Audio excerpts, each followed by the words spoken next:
Churches are multiplying. Iniquity multiplies faster. The salt we carry have no savor. The bread we share is moldy, is dry, no nutrient. God said to me, go back to the old well. Stop digging your own well. It is evil for you to start digging your own well.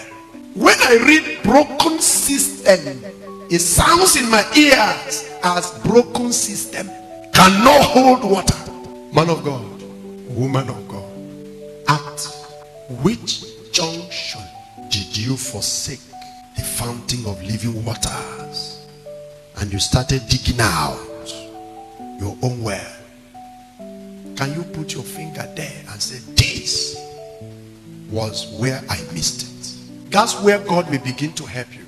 You have to know where to put your finger and say, here. Maybe at the point of pressure.